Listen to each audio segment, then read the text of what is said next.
따라합시다. 영안이 열려 주의 길을 가는 제자.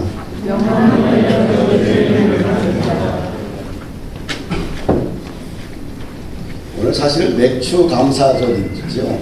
맥주 감사절이면 1월달부터 6월달까지 우리와 함께 하셨던 하나님의 은혜를 기억하는 거거든요. 성경의 이 절기예배는 기억하는 거예요. 기억. 누굴 기억해요?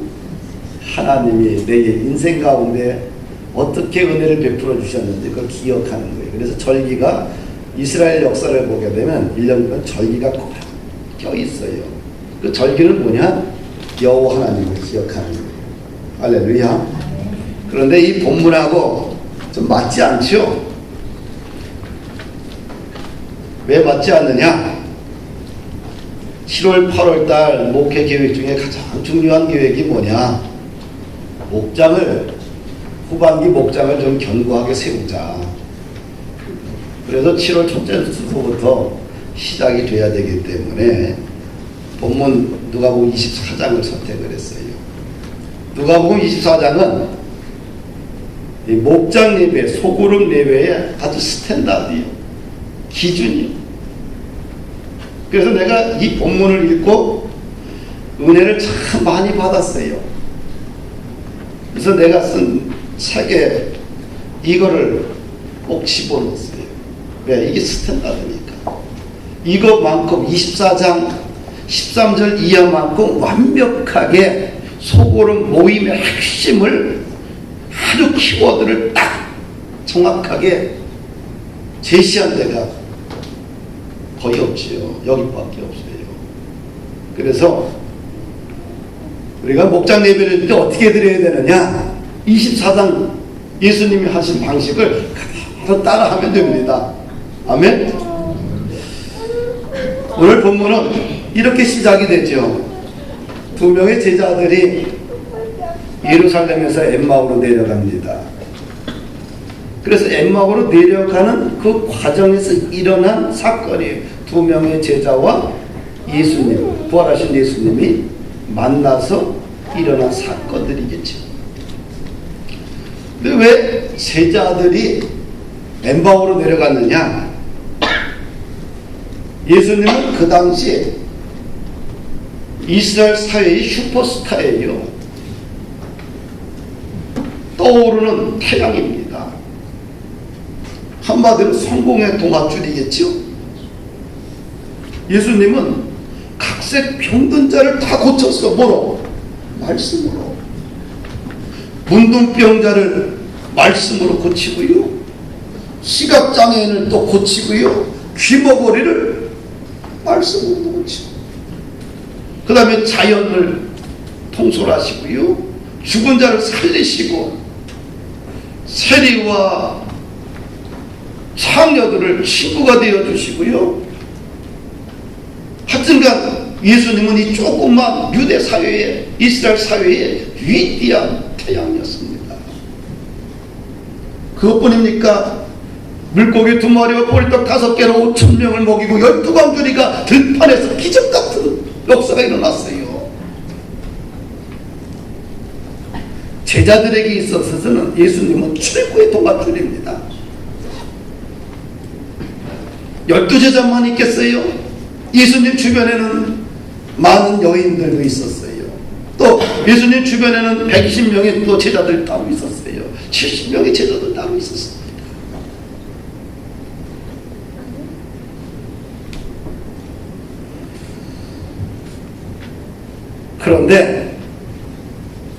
그런데 예수님이 십자가에 죽자마자 다 예수님을 버리고 다 떠납니다. 자신들이 그렇게 믿었던 이 동아줄, 나의 인생의 성공을 보장해 줄 줄 알았던 그 엄청난 동아줄이 대제사장들에 의해서 처참하게 십자가에서 뭉개져서 예수님이 죽어버리고 말았어요.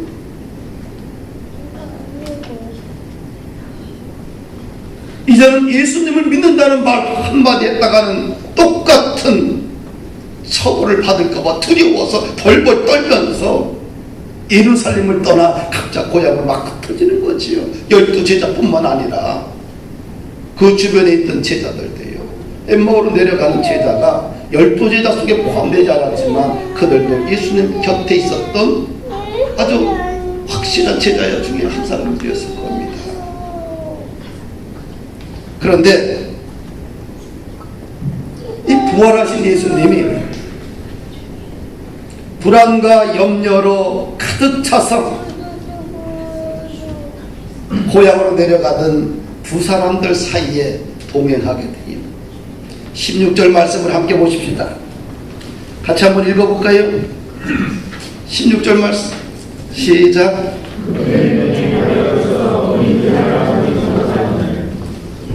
그런데 재미있는 거는 뭐냐면 부활하신 예수님이 그들과 함께 동행하는데 그들이 예수님을 몰라봐요. 왜? 그들의 눈이 가려져서예요. 누가는 제자들의 영적 상태를 분명하게 지적합니다. 제자들이 왜 예수님을 떠날 수밖에 없었느냐, 그 이유를 설명하는데 그들의 눈이 가리워져서 이들은 시각장애인들이 아닙니다. 제자들은 영적인 시각장애인이 있죠. 눈이 가려지니까 자신들의 인생의 동화줄이라고 여겼던 예수님을 몰라보는 거예요.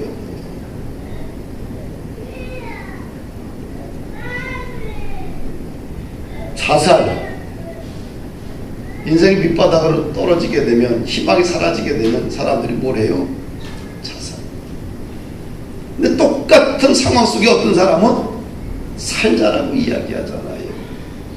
왜 이런 현상이 일어날까요? 왜 이런 차이가 일어날까요? 상황은 바뀐 게 없지요. 그런데 똑같은 상황에서 어떤 사람은 인생 끝났다 자살로 가고, 어떤 사람은 그래도 한번 해보자 살자라고 이야기할까요? 영의 눈이 닫힌 사람들은 현상만 보기 때문에 희망이 없어 자살하지만, 영의 눈이 떠있는 사람은 현상을 보지 않고 현상 속에서 역사하시는 하나님의 거룩한 능력을 보기 때문에 그것이 끝이 아니라, 절망이 아니라 새로운 시작으로 생각해서 살자라고 이야기하는 거예요.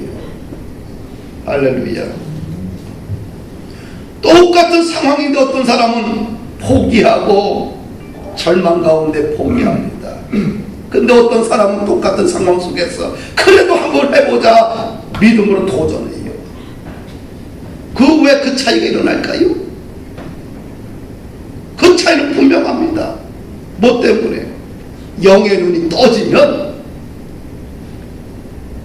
이렇게 생각의 각도가 확 바뀌는 거예요. 할렐루야. 영의 눈이 떠지면 성경이 이해가 되고, 성경이 하나님의 말씀으로 믿어지게 되고, 성경이 통하여서 하나님이 주신 은혜를 깨닫게 되고, 구절 읽을 때마다 눈물로 읽고 아멘 아멘 아멘, 하나님 내가 죄인입니다. 나의 죄를 용서하여 주시옵소서. 내가 사명의 길을 가지 못하고 있습니다. 하나님 용서해 주시옵소서. 통곡하며 절규하며 성경을 사랑합니다. 할렐루야. 영의 눈이 닫혀 있으면 예수를 믿어도 성경이 답답한 거요. 아유, 왜 기도는 이제 길어져? 아우 지겨워. 왜 예배는 꼭 주일만 드려야 돼? 집에서 편안하게 TV 보고 들으면 되지. 놀러 가서 라디오 켜놓고 스마트폰에 이거 보면서 드리면 되지. 무슨 뭐 교회까지 가서 시간을. 영의 눈이 닫히면 자기만 보여요. 할렐루야. 영의 눈이 닫힌 사람들은 하나님의 나라, 하나님의 뜻, 선교, 전도, 위대한 비전들 생각이 나겠어요? 안 나요. 영의 눈이 닫힌 사람들은 항상 무엇을 먹을까, 마실까, 입을까, 나에게 이익이 될까, 나에게 도움이 될까? 나의 관점에서 모든 것이 바라봐요. 확장되지 않습니다. 그러나 여기에 눈이 열리게 되면 나를 벗어나기 때문에 확장되는 거예요. 확장. 나보다 너, 나보다는 국가, 나보다는 교회, 나보다는 이방민족, 나보다는 다른 사람을 위하여 끊임없이 내려놓는 작업들을 하게 되는 거죠.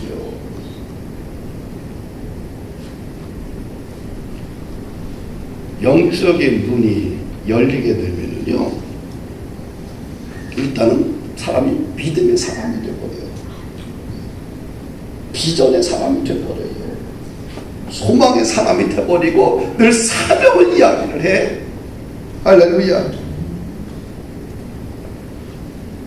영의 눈이 열리게 되면 마지막은 포기가 아니라 마지막 순간이 새로운 믿음의 시작인 것을, 출발점인 것을, 하나님의 기적의 현장인 것을 믿게 되는 거예요.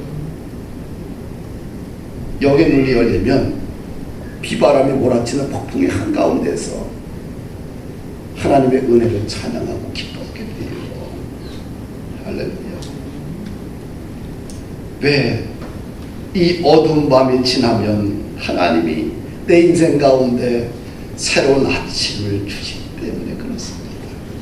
밤이 깊으면 깊을수록 영의 눈을 뜬 사람들은 하나님의 시간, 하나님의 은혜의 시간이 나에게 더 빨리 다가오는구나, 그렇게 느끼게 되겠죠. 그런데 영의 눈이 닫히게 되면 어두우면 어둘수록 절망의 심연 속에 깊이 빠져서 포기하게 되고, 낭망하게 되고, 절망하게 되고, 원망하게 되고, 불평하게 되고, 끝나다 생각이 드는 거예요. 할렐루야.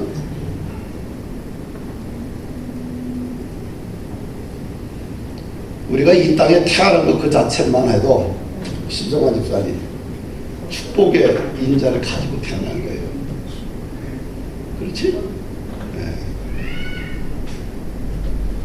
아버지 얼굴을 일평생 한 번도 못 봤지만 그래도 2만 명, 정자 2만 명과 난자 하나가 만나서 2만 명 대 1로 태어난 거예요. 그럼 그래요. 평생 아버지 얼굴 한 번도 못 봤지만 내가 보니까 축복의 인자로 태어났어. 그리고 사람을 하나님께서 창조할 때 어떻게 창조했어요? 생육하고 번성하여 땅에 충만하라, 성장하라, 그 다음에 어둠을 정복하라, 다스리는 사람이 되라, 리더가 되라라고 말씀해 주는 뭐예요? 축복이에요. 어둠이 하나도 없어. 그런데 왜 살면서 하나님이 우리를 창조할 때는 축복의 인자로 창조를 하셨는데 왜 살면서 우리들의 삶이 저주의 인자의 씨앗이 자꾸 자라느냐? 그 이유는 무엇이냐? 영의 눈이 닫히면 저주의 씨앗이 자라게 돼 있어요. 할렐루야.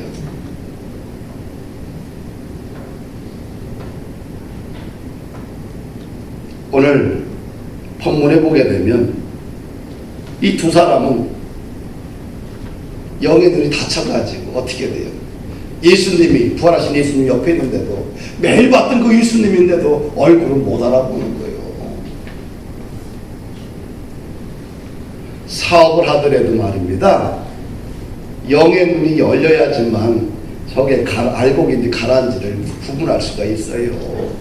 가라지가 더 알곡 같아요. 요즘은요, 사기꾼이 더 능력이 있어 보여요. 당하지 말고 알곡과 가라지를 구분할 수 있으려면 어떻게 돼요? 영의 눈이 떠지면 구분이 되는 거예요. 그래야 큰 기업을 할 수 있어요. 이 땅은 뱀처럼 교활한 사기꾼들이 참 많아요. 그 사기꾼들이 여러분들의 기업을 망가뜨릴 수 있어. 영의 눈이 닫혀 있으면 깨어 있어야 돼.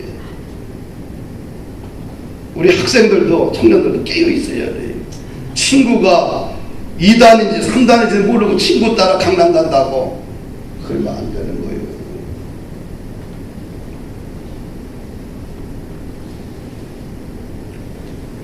그러면 영의 눈이 닫혀 있는 사람이 어떻게 하면 이 세계가, 영의 세계가 열릴 것인가? 또 이 본문은 이 목장 예배 스탠다드예요. 기준입니다. 그럼 우리의 목장은 어떻게 예배 드려야 될 것인가? 그 원리를 가르쳐 첫 번째 따라합시다. 교제하라. 17절 이하를 쭉 살펴보게 되면 실망과 좌절 가운데 두려움과 공포 속에서 고향으로 내려가던 두 제자에게 예수님이 나타나셔서 합류하지요. 그래 예수님이 이렇게 묻습니다. 너희들이 주고받는 이야기가 무엇이냐? 17절 보니까 그들이 슬픈 기색을 띠고 말을 합니다. 당신은 예루살렘에서 일어난 사건을 모르십니까? 예수님이 물어요. 19절 보니까 무슨 일이냐? 무슨 일이냐?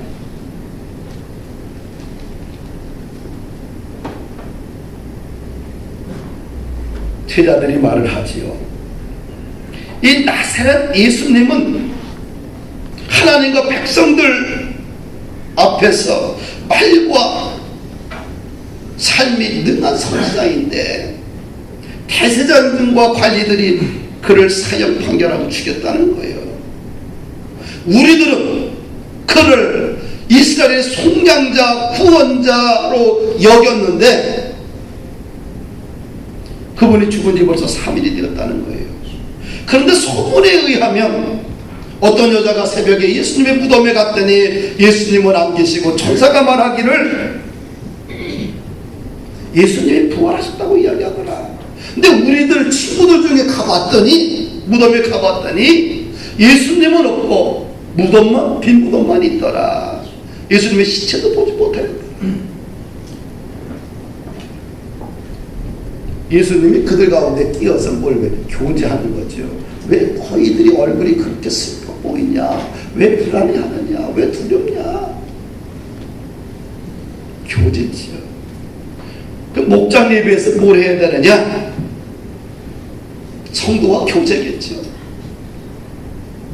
한 주간 당신의 삶 속에서 어떤 일이 일어났습니까? 무엇 때문에 그렇게 얼굴이 어둡고 힘들어합니까? 당신은 무엇 때문에 그렇게 기쁩니까? 물어보는 거죠. 묻는 거예요. 사람과 사람 대화를 하는 거예요. 그 사람의 얼굴 속에 있는 미묘한 감정을 캐치하는 거죠. 그리고 그것을 갖다 같이 이야기 나누는 거지요. 그것이 목장 예배예요. 할렐루야. 교회는 두 날개로 되어 있어요. 우리가 독수리가 보면 일반적으로 새들을 보면 날개가 세 개인 새 있어요? 하나인 새 봤어요? 다 날개가 몇 개예요? 두 개예요. 두 개. 날개를 하나 잘라보십시오. 어떻게 될까요? 부러뜨려 보십시오. 새가 날까요? 못 날까요? 못 날아요. 그럼 어떻게 될까요? 빙빙 도는 거야. 그 자리에서. 새가 비상하기 위해서는 두 날개가 견고해야 돼요. 그래야지만 하늘을 향해 창공을 해서 쫙 비상하죠. 그렇죠?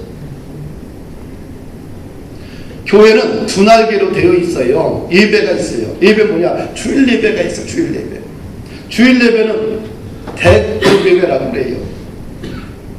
주일 예배는 하나님으로부터 비전과 사명을 받는 거예요. 예배를 통해서. 그리고 소그룹 예배, 목장 예배가 있어. 소홀에 모여서 성령의 기름 부음 받고 서로가 교제를 하며 기도해주며 서로가 하나 되어가는 거예요.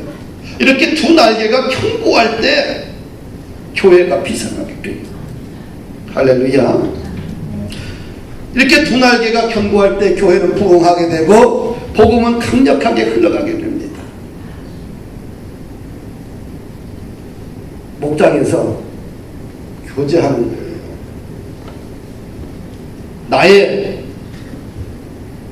나의 필요만 이야기하는 게 아니라 상대방의 다른 목원들의 분위기와 얼굴을 보고 그들의 언어를 보고 그들이 무엇이 문제인지를 같이 내려놓고 같이 기도하고 들어주는 거예요.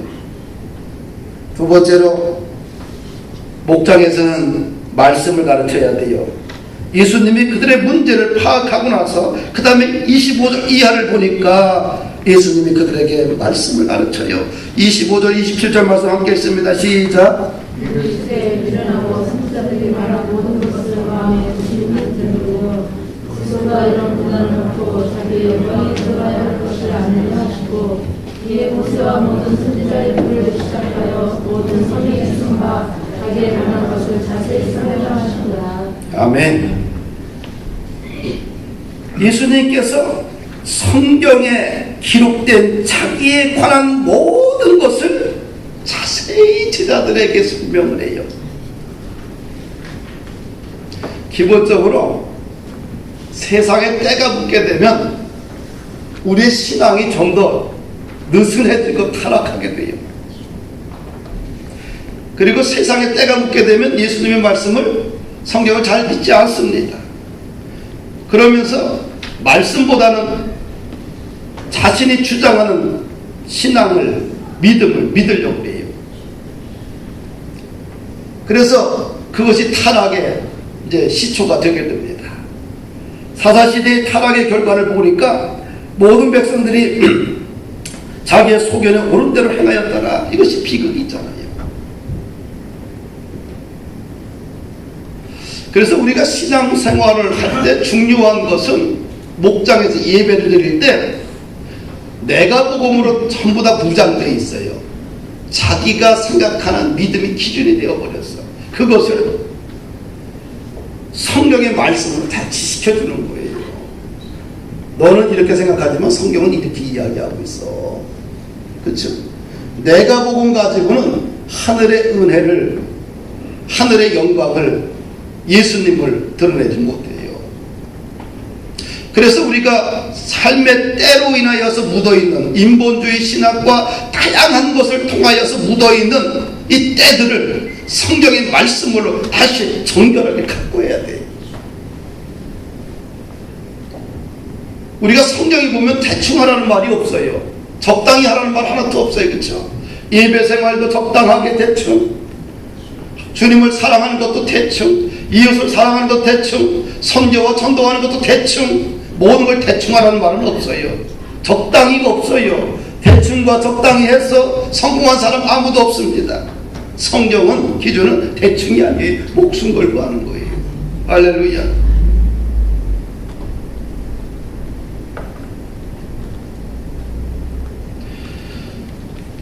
예수님의 말씀을, 성경 말씀을 우리 믿고 그대로 실천하려고 해야 돼요. 이게 축복입니다. 자기 생각으로 결론을 내고 자기 생각대로 신앙생활하게 되면 신앙의 성장과 성숙이 일어나지 않습니다. 그래서 오직 믿음으로, 오직 성경으로, 오직 은혜로, 오직 기도로 우리 돌아가는 것이 우리의 신앙의 핵심이에요. 그래서 이 목장 모임을 통하여서 우리 오직 기도, 오직 은혜, 오직 성경, 할렐루야.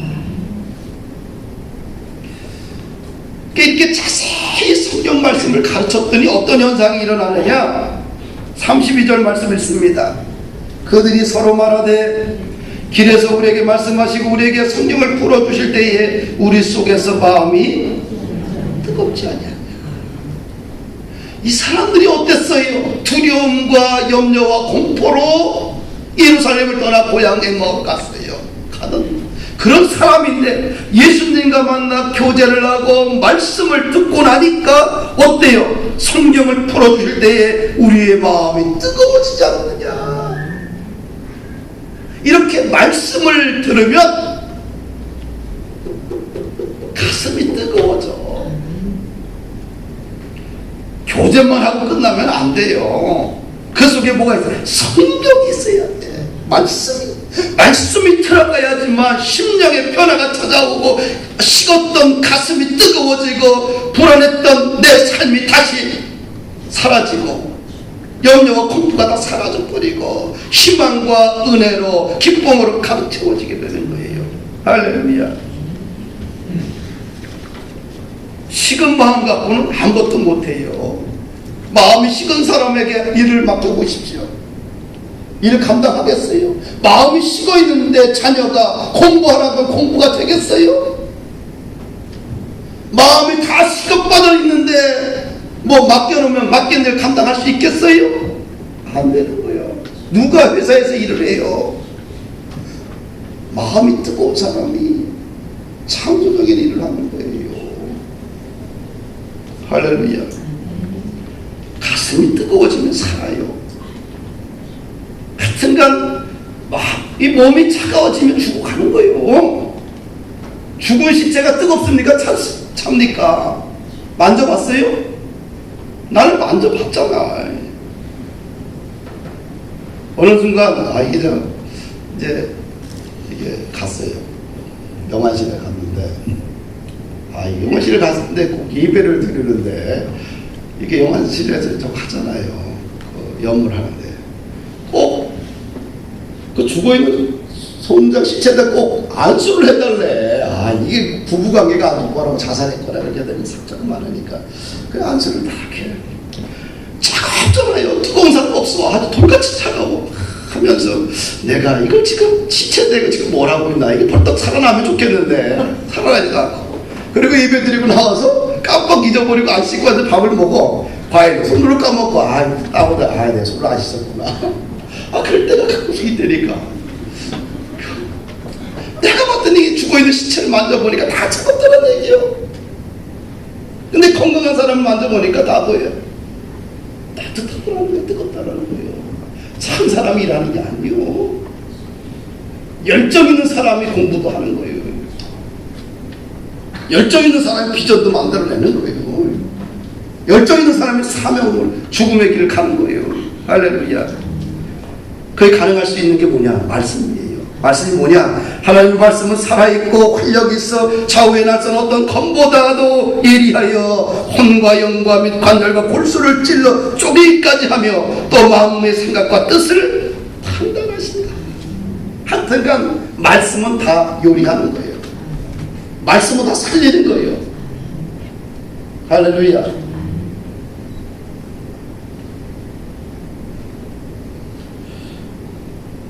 느헤미야가 예루살렘 성벽과 성전을 건축을 하지요. 그래서 그걸 갖다가 52일 만에 그걸 완공을 합니다. 불가능한 것을 가능케 했지요. 근데 성전을 재건하는 데 있어서 방해 세력이 참 많아요. 첫째는 뭐냐면 백성들 사이에 좋지 않은 소문이 퍼집니다. 일을 해도 끝이 없다. 백성들이 좌절하지요.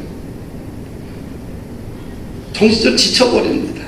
그리고 육체적으로 모든 에너지가 고갈될 뻔해요. 그리고 비관론이 퍼져요. 우리는 이 성을 건축하지 못할 것이다. 그리고 끊임없이 성전을 방해하는 사람들이 공격을 해옵니다. 이런 위기적 상황 속에서 성전 공사가 중단돼 버려요. 그럼 느헤미야는 역적 리더로서 총독으로서 어떻게 이 문제를 해결했느냐 보니까 백성들의 마음을 하나님께 고정시킵니다. 느헤미야 4장 14절 보니까 너희는 저희들을 두려워하지 말고 지극히 크시고 두려우신 주를 기억하라. 누구를? 주를. 이 어려운 상황, 이 난관을 극복할 수 있는 길은 육체적인 고갈, 정신적인 무력감들, 또 끊임없이 상황 속에서 비관론들, 이 문제를 해결할 수 있는 길은 세상에 없어요. 뭐라고 하냐면은 두려워하지 말고 지극히 크시고 두려우신 주를 기억하라. 뭡니까? 주님께 바라보면, 주님을 기억하고 주님께 초점을 맞추고 집중하면 문제를 해결할 수 있고 뛰어넘을 수 있는 힘을 주신다는 거예요. 할렐루야. 목장에서 말씀을 나눠야 돼요. 그러면 어떻게 돼요? 문제를 뛰어넘게 되죠. 그 말씀은 누구? 예수님이잖아요. 예수님께 집중하게 되면 문제를 뛰어넘을 수 있어요. 할렐루야. 세 번째는 30절 보니까 함께 밥상 공동체를 나눠요. 한번 읽읍시다. 시작. 그들과 기회에 정신하실 때에 그들을 가서 싸시고 떼어 그들에게 주시니 교제를 했지요. 말씀을 가르쳤죠. 그 다음에 뭘 줬어요? 예수님이? 밥을 줬어요. 밥. 기도한 후에 함께 식탁 교제를 나눴어요. 이 밥을 먹으면 기분이 좋아집니다. 말씀만 듣고 배고프면 힘이 안 나. 뭘로 해야 돼? 먹어야 힘이 나는 거예요. 할렐루야.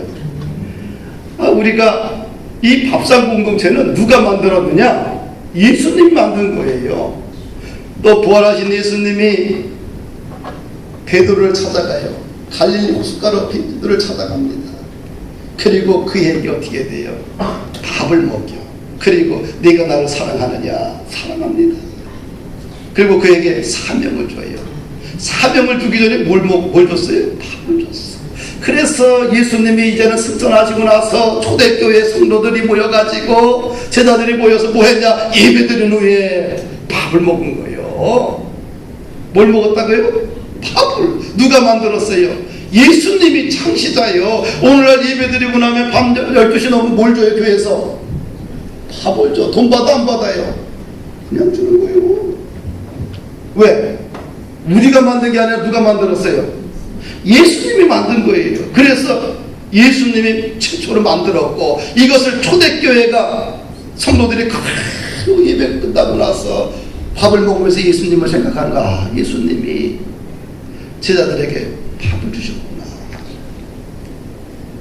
그래서 오늘날 교회도 밥을 먹이는 거예요. 밥 먹는 데 돈 많이 들어요. 근데 우리 교회처럼 밥을 잘 주는 데가 어디 있어, 그렇죠? 참 고마워요. 애쓰고 수고해. 정말 반찬을 정성스럽게 잘 만들어. 이게 왜 성경적인 거예요. 예배드리고 나서 짜장면이라도 하나 같이 나눌 수 있는 게 이게 중요한 거예요. 할렐루야.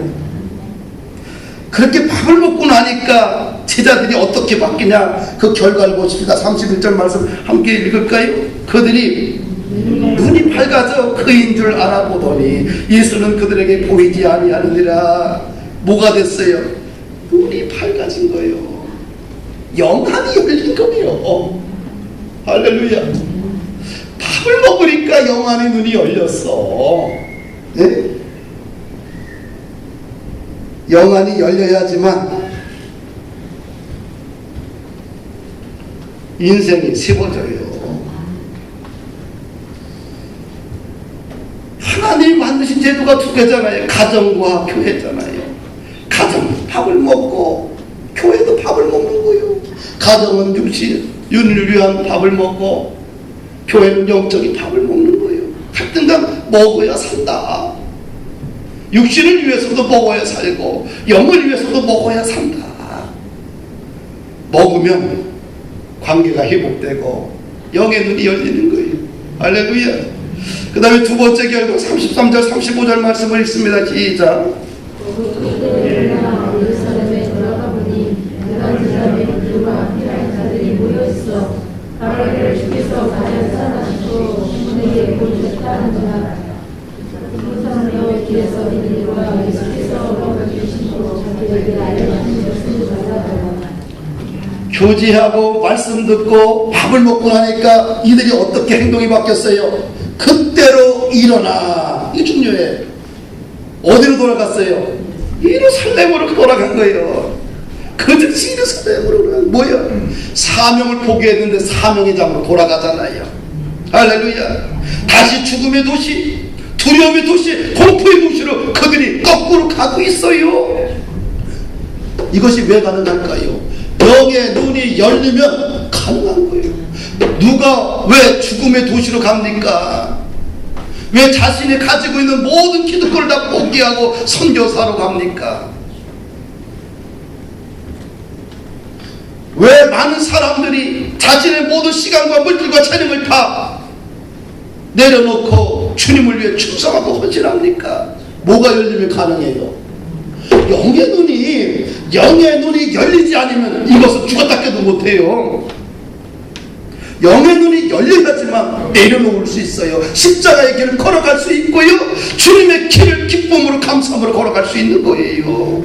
영의 눈이 열리지 아니하면 죽을 때까지 교회의 뜰을 밟을 수 있지만 진정한 헌신과 소망의 사역은 가능하지 않다는 겁니다.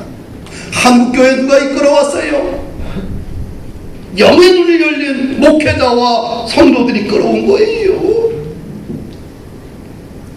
영안이 열리지 않으면 잿밥에만 관심이 있어요. 근데 영안의 눈이 열리면 잿밥에는 관심이 없고 내가 해야 될 사명만 보이게 돼요. 이것이 복인 거예요. 할렐루야. 오늘날 강도 만난 사람들이 참 많지요. 어떤 사람은 상처로 인해서 마음이 강도 만난 사람이 있어요. 그 기쁨을 다 빼앗긴 사람도 있고요. 어떤 사람은 사업을 하다가 사업이 부도가 나서 강도 만난 사람이 있고요. 어떤 사람은 남편 아내를 잘못 만나갖고 정말 인생을 어둠 속에 살아가는 강도 만난 사람도 있고요. 어떤 사람은 자녀가 속을 새겨가지고 삶의 기쁨과 의미를 다 잃어버린 강도 만난 사람도 많고요. 어떤 사람은 일터를 직장을 얻지 못해서 강도 만난 사람이 있고요. 어떤 사람은 육신의 질병으로 인하여서 어둠 속에 갇혀 있으면서 하루하루 죽어가는 강도 만난 사람도 있고요. 얼마나 많은지 몰라요. 이 강도 만난 사람들을 밝은 곳으로 인도하기 위해서는 누가 필요하냐? 목장이 필요한 거예요. 목장에서 교제하고 말씀을 가르치고 함께 밥을 먹으면서 그들을 회복시키는 것이 그것이 교회예요. 할렐루야. 사랑하는 여러분들, 말씀을 정리합니다. 목장 예배는 반드시 해야 됩니다. 그래서 7월달 8월달 우리 누가복음 24장 말씀을 가지고 그 원리를 가지고 함께 좀 승리하는 시간들이 되십시다.